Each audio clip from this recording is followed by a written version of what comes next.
नमस्कार दोस्तों, एक बार फिर श्री नर्सिंग क्लासेस के इस अमेजिंग प्लेटफॉर्म पे आपका स्वागत है।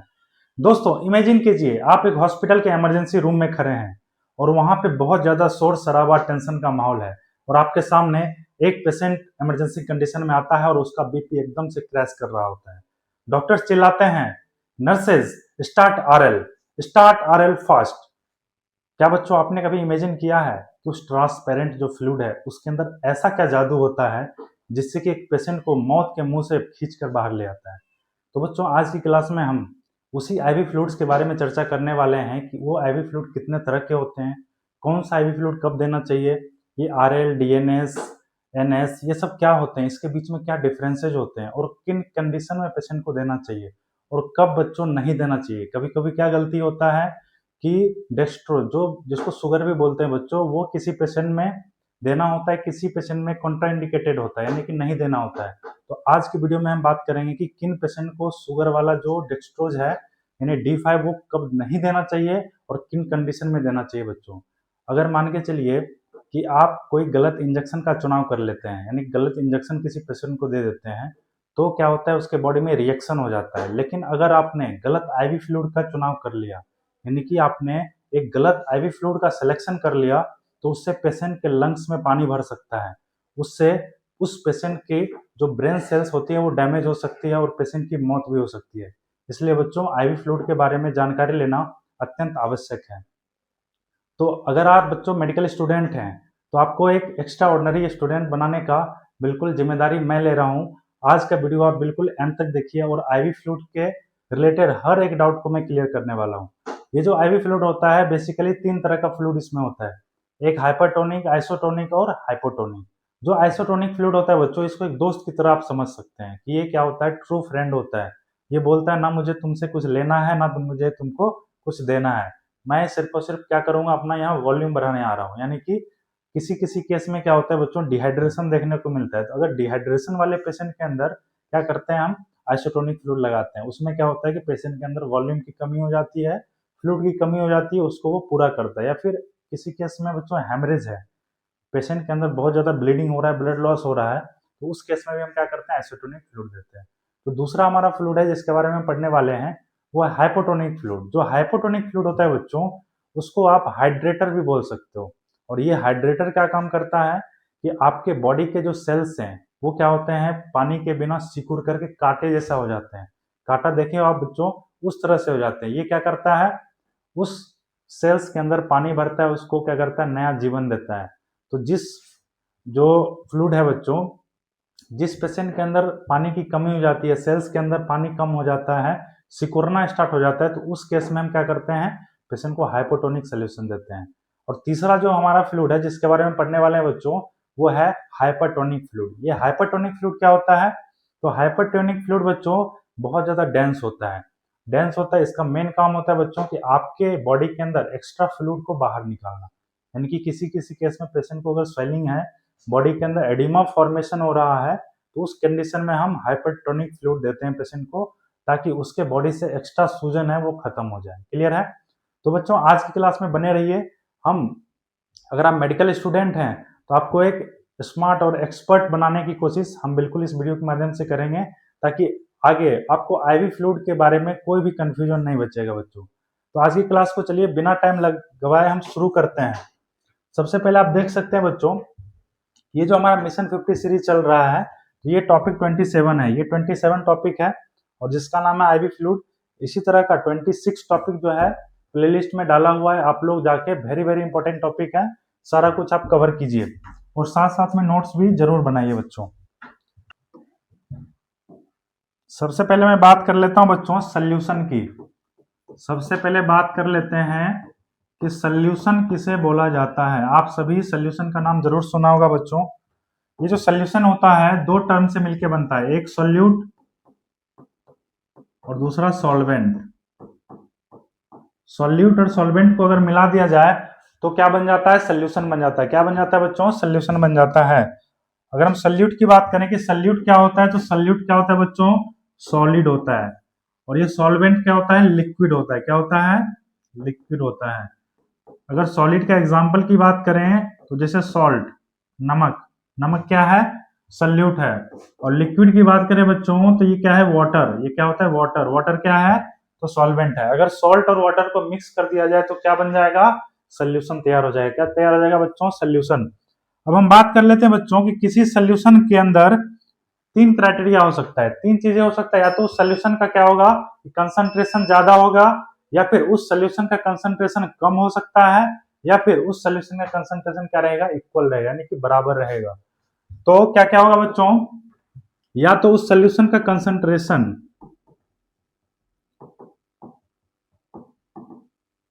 क्या रहेगा, इंक्रीज रहेगा, यानी ज्यादा रहेगा, या फिर उस सोल्यूशन का जो कंसंट्रेशन है वो कैसा रहेगा, डिक्रीज रहेगा, यानी कि कंसंट्रेशन उसका कम रहेगा। या फिर तीसरा कंडीशन क्या हो सकता है कि सोल्यूशन का कंसंट्रेशन इक्वल होगा। कैसा होगा, इक्वल होगा, यानी कि बराबर होगा। कैसा होगा, बराबर होगा। अब हम बात कर लेते हैं कि किसी भी सोल्यूशन के अंदर कंसंट्रेशन किसके ऊपर डिपेंड करता है, कि किसी भी सोल्यूशन को हम कैसे बोलेंगे कि सोल्यूशन के अंदर कंसंट्रेशन ज्यादा है। यानी कि ये पूरा जो है कंसंट्रेशन बच्चों सल्यूट के ऊपर डिपेंड करेगा। किसके ऊपर डिपेंड करेगा, तो ये जो आपका सल्यूट है इसके ऊपर पूरा कंसंट्रेशन डिपेंड करेगा। अगर किसी सोल्यूशन के अंदर आपका सल्यूट का अमाउंट ज्यादा है, यानी कि अगर किसी सोल्यूशन के अंदर आपका सॉलिड जो पार्ट है, जो सल्यूट है, वो अगर ज्यादा है तो वैसा सोल्यूशन का कंसंट्रेशन क्या होगा, तो इंक्रीज मिलेगा। कैसा मिलेगा, इंक्रीज मिलेगा। अगर किसी सोल्यूशन के अंदर सॉल्यूट क्या है, कम है, अगर किसी सोल्यूशन के अंदर बच्चों सॉल्यूट कम है तो उस सोल्यूशन का कंसंट्रेशन क्या होगा, डिक्रीज होगा। क्या होगा, कम होगा। तीसरा क्या है बच्चों, अगर किसी सोल्यूशन के अंदर सॉल्यूट और सॉल्वेंट दोनों क्या है, बराबर हैं, दोनों क्या है बच्चों, इक्वल हैं, तो उस कंडीशन में क्या होगा, उसका कंसंट्रेशन, उस सोल्यूशन का कंसंट्रेशन इक्वल कहलाएगा। तो हमने क्या सीखा बच्चों, सबसे पहला चीज कि सोल्यूशन किसे बोला जाता है, तो सल्यूट और सॉल्वेंट को अगर मिक्स कर दिया जाए तो सोल्यूशन बन जाता है। किसी भी सोल्यूशन के अंदर तीन क्राइटेरिया हो सकता है। पहला क्राइटेरिया, या तो उस सोल्यूशन का कंसंट्रेशन हाई मिलेगा, या फिर उस सोल्यूशन का कंसंट्रेशन लो मिलेगा, या फिर इक्वल मिलेगा। क्लियर है। हाई किस केस में मिलेगा, जब किसी सोल्यूशन का अंदर सॉल्यूट ज्यादा मिलेगा तो वो कंसंट्रेशन कैसा होगा, हाई होगा। अगर किसी सोल्यूशन के अंदर सॉल्यूट कम मिला, यानी कि डिक्रीज अमाउंट में मिला, तो उस सोल्यूशन का कंसंट्रेशन डिक्रीज मिलेगा। और जिसके अंदर इक्वल हुआ तो वो क्या हो जाएगा बच्चों, इक्वल के अंदर आ जाएगा। आई होप आपको ये पूरा टर्म समझ में आया होगा। अब हम बात कर लेते हैं बच्चों तीन कंडीशन जो हमारा है फ्लूइड का, जो हमारे तीन टाइप के जो फ्लूइड होते हैं उसके बारे में हम बात कर लेते हैं बच्चों। इसमें बच्चों एक चीज रह रहा है, वो मैं बता दे रहा हूं, जो मूवमेंट होगा सेल्स के अंदर बच्चों, जो मूवमेंट होगा बच्चों वो सिर्फ और सिर्फ सॉल्वेंट का मूवमेंट होता है, ओनली सॉल्वेंट। ठीक है,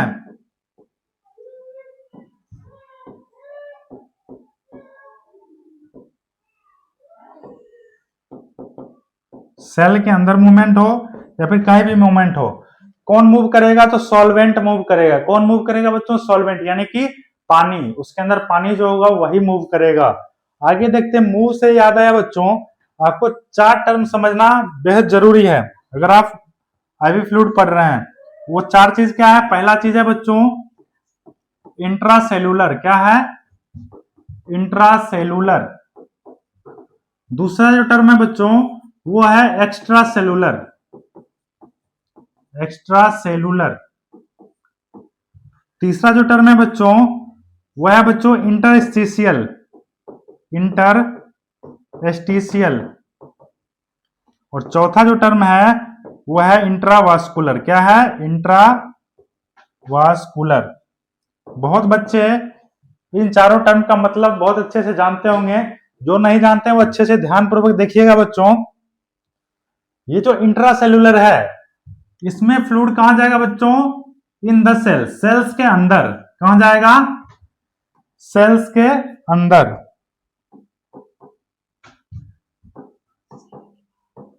क्लियर है। ये जो एक्स्ट्रा सेलुलर है, एक्स्ट्रा सेलुलर का मतलब बच्चों सेल्स के बाहर, आउट फ्रॉम सेल। ये जो इंटरस्टिशियल है बच्चों, ये सेल्स के बीच में भी क्या होता है बच्चों, कुछ कैविटीज होती है, कुछ खाली जगह होती है। सेल्स के बीच में जो खाली जगह होता है उसको क्या बोलते हैं, इंटरस्टिशियल, यानी कि स्पेस बिटवीन सेल्स। क्लियर है। नेक्स्ट है इंट्रावेस्कुलर। इंट्रावेस्कुलर का मतलब होता है बच्चों वेसल्स के अंदर, कहां,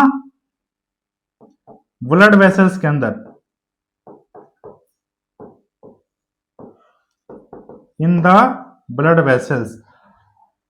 अब मैं समझा दे रहा हूं बच्चों, इंट्रासेलुलर अगर आपको बोलेगा कि कोई क्वेश्चन में पूछे या फिर एग्जाम में आए बच्चों कि फ्लूइड का मूवमेंट इंट्रासेलुलरली हो रहा है, यानी कि कहां हो रहा है, तो सेल्स के अंदर हो रहा है।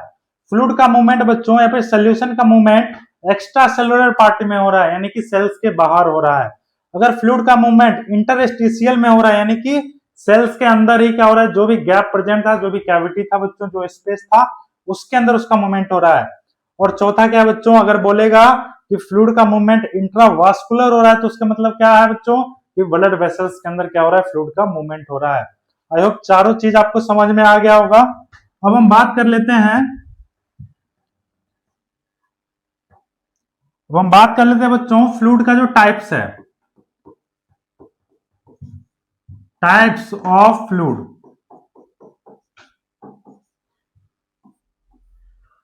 तो टोटल बच्चों 3 तरह के फ्लूइड होते हैं, टोटल 3 तरह के फ्लूइड होते हैं। पहला जो होता है बच्चों वो होता है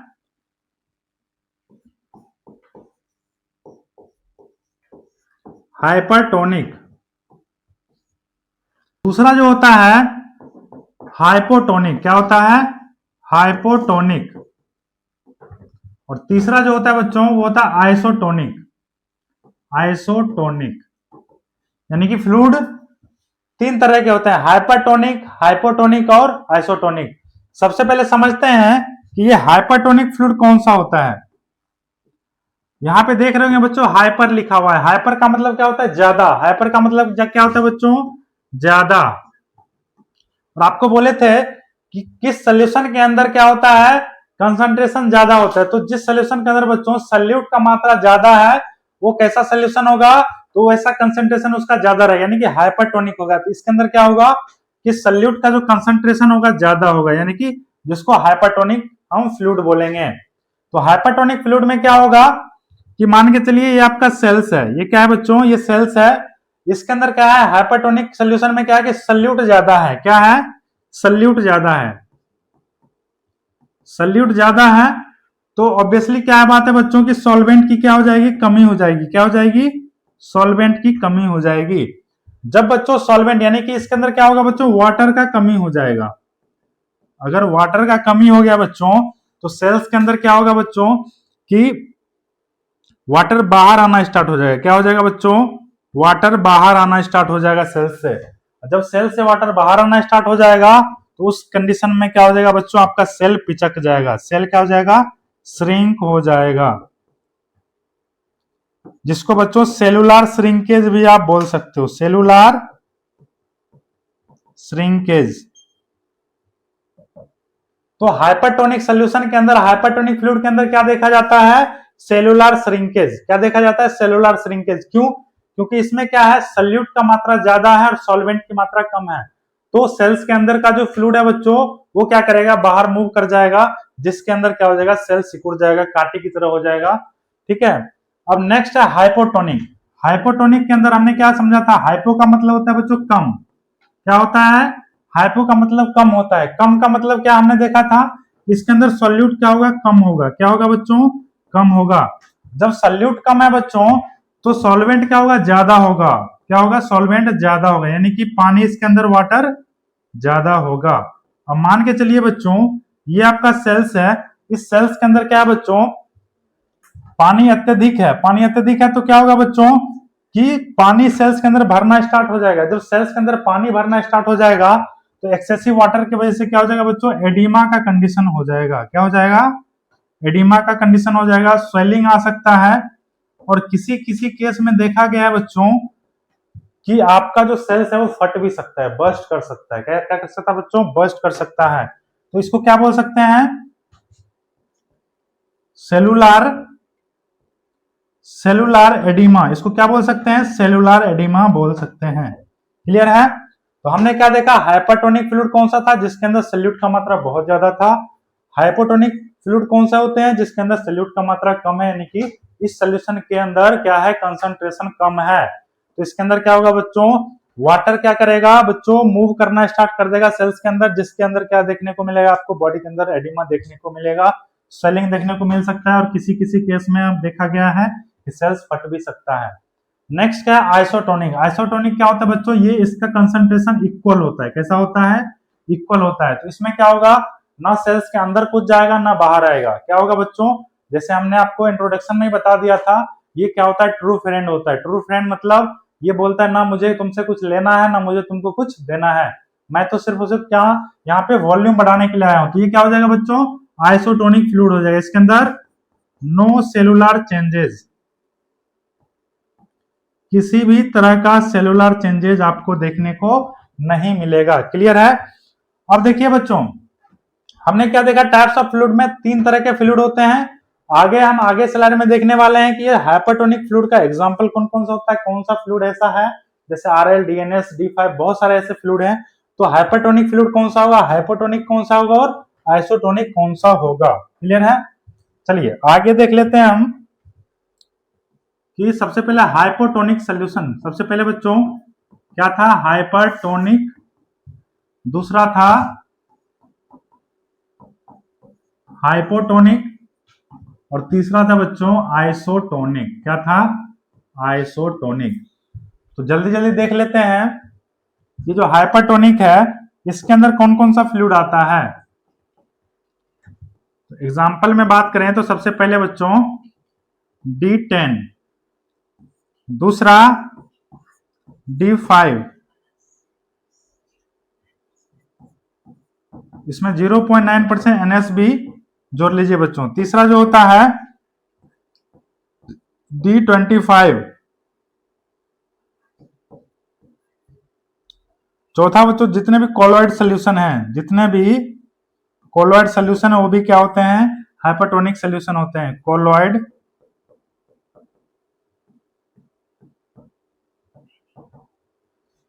एक और सोल्यूशन है बच्चों जिसका नाम होता है मैनिटॉल। क्लियर है? और बच्चों 0.3% क्या होता है, NS होता है। ये सारे जो एग्जाम्पल हमने बताया ये किसके एग्जाम्पल हैं, तो हाइपरटोनिक सोल्यूशन के क्या है, हाइपरटोनिक फ्लूइड के एग्जाम्पल हैं। अब मैं अगर बात करूं बच्चों की हाइपोटोनिक फ्लूइड कौन कौन से होते हैं, तो इसका क्या एग्जाम्पल होता है, तो सबसे पहले तो बच्चों जो आपका स्टेराइल वाटर होता है वो कैसा सोल्यूशन होता है, हाइपोटोनिक सोल्यूशन होता है। दूसरा है 0.225% NS होता है, 0.33% NS होता है इसके अंदर, 0.45% बच्चों NS होता है इसके अंदर। ये सारे क्या है, हाइपोटोनिक सोल्यूशन है। कैसा सोल्यूशन है बच्चों, हाइपोटोनिक सोल्यूशन है। अगर मैं बात करूं लास्ट में आइसोटोनिक सोल्यूशन का, तो ये कौन कौन से होते हैं, तो इसके अंदर सबसे पहले आएगा बच्चों ये बच्चों NS आएगा। NS कितना आएगा, तो 0.9%। इसके अंदर बच्चों RL आएगा, RL मतलब रिंगर लैक्टेट। तीसरा जो सोल्यूशन होगा वो आएगा बच्चों D5W, यानी कि D5% इन वाटर। क्लियर है? उसके बाद आएगा बच्चों D5 प्लस 0.225% NS भी बोल सकते हैं। इसके अंदर अगर ऐसा ऐड आ रहा है बच्चों, ये क्या होता है, आइसोटोनिक सोल्यूशन होता है। क्लियर है? या फिर इसको आप ऐसे भी लिख सकते हैं D5% इन 0.225% NS। क्लियर है? दोनों बात एक ही है। हमने क्या देखा, हाइपरटोनिक सोल्यूशन, दूसरा हाइपोटोनिक और आइसोटोनिक। ये जो हाइपरटोनिक फ्लूइड है क्या है बच्चों, ये सारे क्या है, फ्लूइड है। ये सारे क्या है, फ्लूइड है।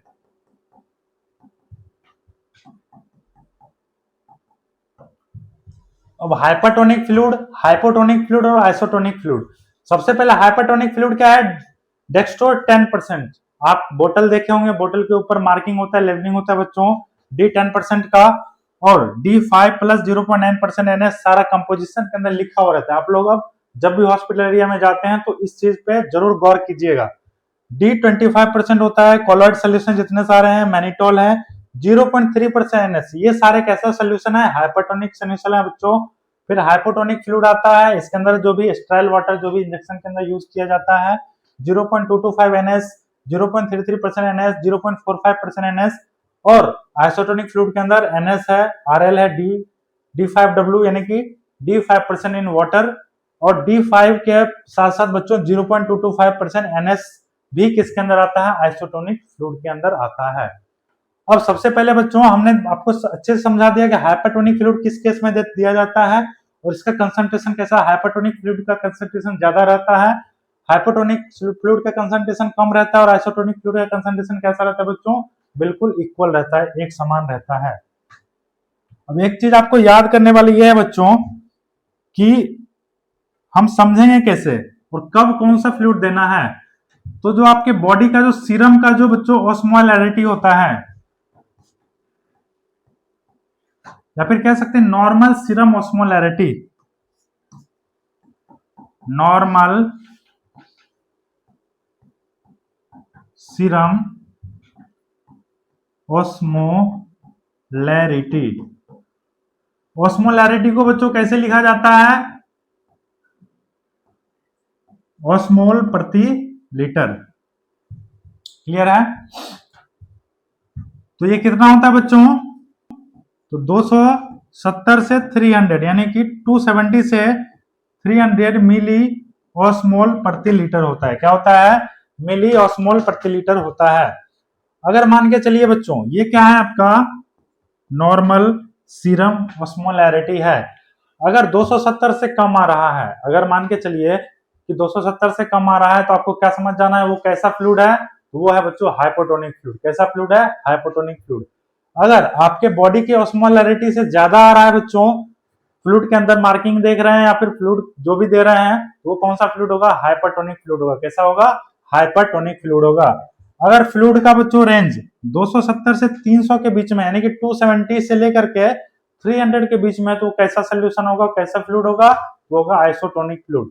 इसको समझने के लिए बच्चों एक टेबल हम देखते हैं बच्चों, उस टेबल के माध्यम से समझने की कोशिश करते हैं कि ये देखिए ये क्या है, सोल्यूशन है, ये टोनिसिटी है उसका, और ये ऑस्मोलैरिटी है। क्या है, ऑस्मोलैरिटी।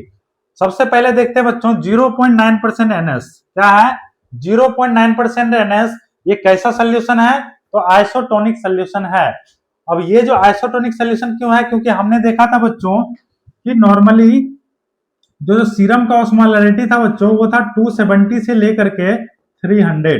क्या था, 270 से 300। तो 0.9% NS का ऑस्मोलैरिटी कितना है, तो 308 यानी कि 308 है, इसलिए इसको क्या बोला जाता है, आइसोटोनिक। ये जो 308 आप लोग सोच रहे होंगे बच्चों यहाँ तो 300 ही होता है, ये तो 308 है, ऐसा नहीं होता बच्चों। थोड़ा बहुत जो वैल्यूज का फर्क आ जाता है, जैसे कि आप लोग बीपी चेक करवाते होंगे तो नॉर्मल ब्लड प्रेशर कितना होता है, तो 120/80 mm ऑफ Hg। तो क्या किसी पेशेंट का 125 आ गया या फिर 130 आ गया ब्लड प्रेशर, उसका सिस्टोलिक प्रेशर, तो क्या वो एबनॉर्मल है, तो बिल्कुल नहीं बच्चों, उसको भी नॉर्मल में ही कंसीडर कर लेते हैं। ठीक उसी प्रकार बच्चों 0.9% NS का जो है मिली जो ऑस्मोलैरिटी है बच्चों 308 है, RL का बच्चों 274 है, डी डेक्सट्रोड 5% इन वाटर का कितना 278 है, और D5 इन 0.225 NS ये इसका कितना 321। ये सारा क्या है बच्चों, आइसोटोनिक फ्लूइड है। क्या है, आइसोटोनिक फ्लूइड। और हमने क्या देखा, एक नॉर्मल रेंज जो हमारे ब्लड के अंदर, जो हमारे सीरम के अंदर ऑस्मोलैरिटी है, उसी के बीच के रेंज में इसको क्या कर रहा है, वेरी कर रहा है, इसलिए कैसा सोल्यूशन है, आइसोटोनिक सोल्यूशन है, फिर आइसोटोनिक फ्लूइड है। नेक्स्ट अगर हम बात करें बच्चों हाइपोटोनिक सोल्यूशन का, हाइपोटोनिक सोल्यूशन सबसे पहले कहा किसको जाता है, तो जिसका कंसंट्रेशन क्या है, कम है। जिस फ्लूइड का या फिर जिस सोल्यूशन का कंसंट्रेशन कम होता है वो हाइपोटोनिक सोल्यूशन होता है। और कम कैसे है बच्चों, किसका कम होता है, तो 0.45% जो NS होता है उसका कितना होता है, तो 154 मिली ऑस्मोल प्रति लीटर, यानी कि इसका ऑस्मोलैरिटी कितना है, 154 है। और आपका 0.33% NS है, उसका कितना है बच्चों, 102 है, यानी कि 102। और लास्ट में है 0.225% NS वाले जो हाइपोटोनिक सोल्यूशन है, जो हाइपोटोनिक फ्लूइड है बच्चों, उसका ऑस्मोलैरिटी कितना है 77 है। कितना है 77। इसलिए कैसा फ्लूइड है, हाइपोटोनिक फ्लूइड है। क्यों, क्योंकि सीरम का जो ऑस्मोलैरिटी है उससे इसका रेंज क्या है, कम है। अब एक फ्लूइड रह रहा है हाइपरटोनिक फ्लूइड। हाइपरटोनिक फ्लूइड में क्या होता है बच्चों, क्या देखा गया है, इसके अंदर कंसंट्रेशन हाई रहेगा। क्या रहेगा, हाई रहेगा। जैसे कि हमने नॉर्मल कितना पढ़ा, 270 से 300, 270 से 300। इसके अंदर क्या है बच्चों, सभी 300 से ऊपर का है। जैसे कि 0.3% NH है, जिसका ऑस्मोलैरिटी 1026 यानी कि 1026 है। नेक्स्ट 5% NH जो है बच्चों, उसका जो कंसंट्रेशन है कितना है बच्चों, 1710 यानी कि इसका ऑस्मोलैरिटी क्या है बच्चों, 1710 है, जो कि नॉर्मल जो सीरम लेवल होता है उससे कहीं ज्यादा है। इसलिए क्या है, हाइपोटोनिक सोल्यूशन है। D10W यानी कि डेक्स्ट्रो 10% इन वाटर, इसका कितना बच्चों, इसका 556 है बच्चों। 5% डेक्स्ट्रोजिन, 0.9% NH, इसका 586 है। और 5% डी इन, 0.45% NH, तो इसके अंदर कितना है बच्चों, 432। यानी कि सभी का जो ऑस्मोलैरिटी है बच्चों वो नॉर्मल सीरम ऑस्मोलैरिटी से ज्यादा है। इसलिए क्या है बच्चों, हाइपरटोनिक सोल्यूशन है। और हाइपरटोनिक सोल्यूशन किसमें दिया जाता है, जिसके अंदर बच्चों एडिमा होता है बच्चों। एडिमा को एक्सट्रैक्ट करने के लिए आपको हमने बिल्कुल अभी जस्ट हर एक चीज आपको मैं समझाने की कोशिश किया था। ये टाइप्स ऑफ फ्लूइड में देख लीजिए क्या है, हाइपरटोनिक फ्लूइड में क्या है, सेलुलर श्रिंकेज जिसमें रहेगा, सेलुलर एडिमा जिसमें रहेगा, उसको हाइपोटोनिक सोल्यूशन देंगे। क्यों, क्योंकि कंसंट्रेशन कम रहेगा तो बच्चों शिफ्ट आउट हो जाएगा, फ्लूइड क्या होगा, शिफ्ट करेगा, जिससे कि इसका बॉडी नॉर्मल कंडीशन में आ जाएगा। क्लियर है। जो भी डिहाइड्रेशन के पेशेंट है या फिर जिसके अंदर फ्लूइड का लॉस हो गया है, डायरिया हो गया या फिर हेमरेज हो गया, ब्लड लॉस हो गया एक्सीडेंट में, उस केस में हम क्या करेंगे, आइसोटोनिक देंगे। क्लियर है। आई होप बच्चों आज की क्लास आपको बहुत अच्छे से समझ में आ गया होगा। कोई डाउट है तो बिल्कुल कमेंट सेक्शन में जरूर लिखिए अपना डाउट, और कोई सवाल है तो बिल्कुल पूछिए। और दूसरा चीज बच्चों, अगर आप किसी भी टॉपिक को अच्छे से समझना चाहते हैं तो कमेंट सेक्शन में उसका टॉपिक का नाम भी लिख सकते हैं। कैसा लगा वीडियो वो जरूर बताइए कमेंट सेक्शन में, और इस वीडियो को लाइक कर दीजिए, सब्सक्राइब कर लीजिए, और अपने सभी नर्सिंग दोस्तों के साथ इस वीडियो को जरूर शेयर कीजिए। तब तक पढ़ते रहिए, बढ़ते रहिए, और एक नर्सिंग ऑफिसर बनकर दिखाइए। आपका बहुत बहुत धन्यवाद।